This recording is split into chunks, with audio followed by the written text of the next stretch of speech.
company that would later become known as Marvel Comics was founded in 1939 by a man named Martin Goodman. Back then, Marvel was known as Timely Publications and later Timely Comics. In its first year, the company released their first comic titled Marvel Comics issue number 1. It was a major success, selling hundreds of thousands of copies, featuring characters like the original Human Torch and Namor the Submariner.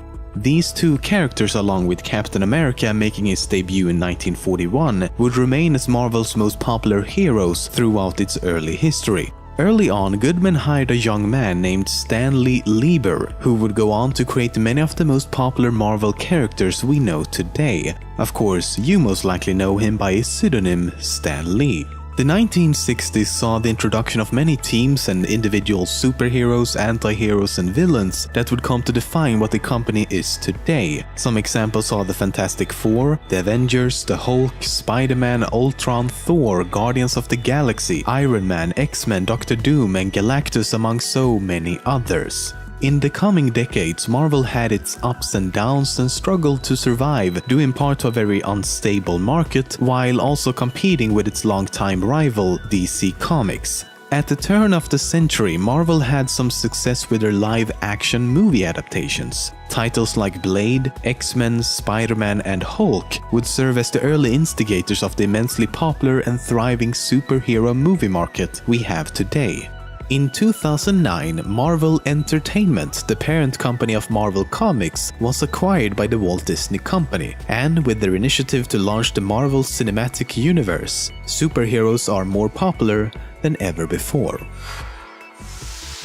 It was very close that Marvel never even came into existence. You see, in 1937, Martin Goodman was on his honeymoon in Europe with his wife. When it was time to return to the US, Goodman wanted to ride the exciting and marvelous Hindenburg airship. However, as he was late to buy tickets, he was unable to secure 2 seats next to each other, so the couple took a plane back instead. If 2 seats had been available, it's likely they would have perished in the inferno of the now famous Hindenburg disaster. In 1979, comic book artist Dave Cockrum decided to quit his job at Marvel. In the process, he also left a resignation letter explaining why he wanted to leave the company. Now, at roughly the same time, the comic Iron Man issue number 127 was released. In it, Tony Stark's butler Edwin Jarvis also decides to quit his job. Jarvis leaves a resignation letter as well, but it doesn't make much sense. As it turns out, someone at Marvel decided to use the resignation letter left by Cockrum in the comic, the only difference being that he replaced the word Marvel with Avengers. 3 issues later, the confusing letter was explained as a mistake, but some think it was more of a deliberate prank. No one's really sure how the letter ended up in the comic. Wolverine is arguably one of the most popular members of the X-Men, if not one of Marvel's most popular characters overall. During his inception, they wanted to name him either the Wolverine or the Badger. Luckily, they chose the former. I mean, look at this thing, it's just a cute little badger.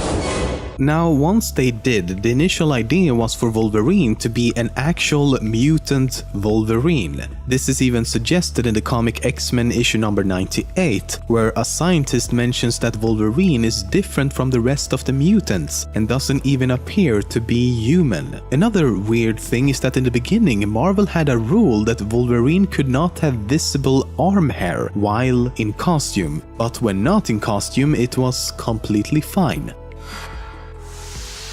Superman kind of exists in the Marvel universe. Well, at least his alternate personality Clark Kent does. In several comics published by Marvel over the years, he has been seen as a background character, even having a few lines here and there. However, this isn't exactly canon, and it isn't exactly Superman. Clark Kent in this case is just a normal news reporter and is only included as a joke and a sort of cameo. It was never intended to be taken seriously.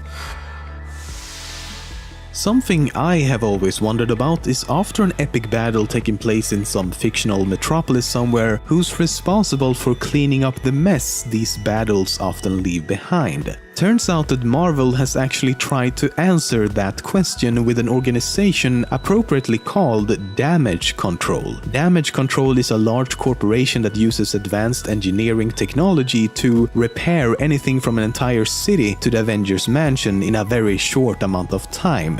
For example, they were responsible for rebuilding New York after the event known as World War Hulk. I mean, it's a major suspension of disbelief, but hey, at least it's better than just because magic.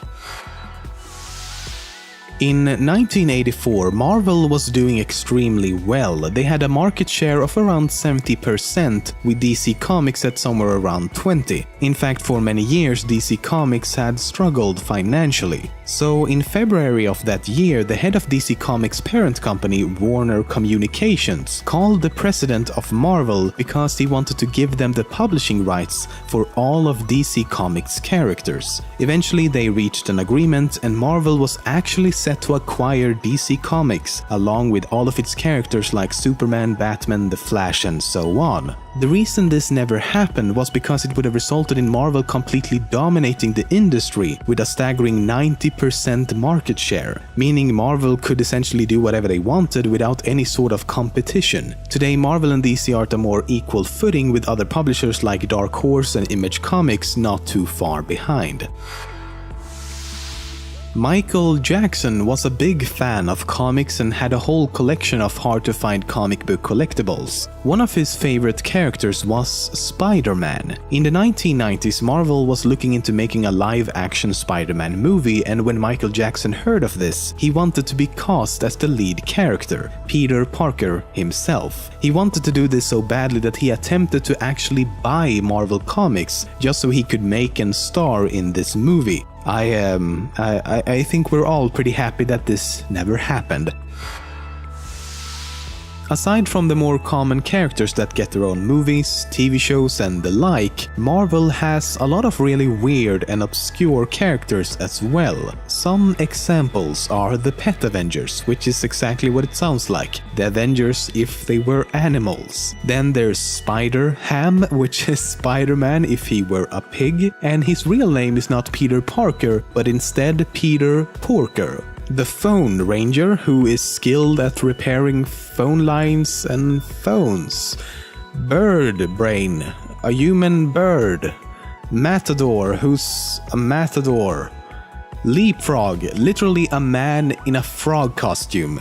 And then there's Ice Cream, who has the ability to turn himself into ice cream. Why?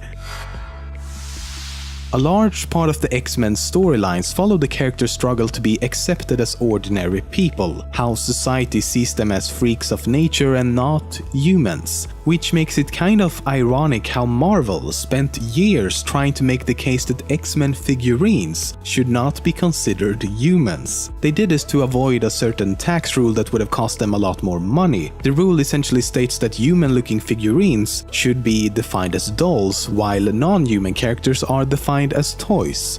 Sorry, Xavier and company, even your creator thinks you're less than human.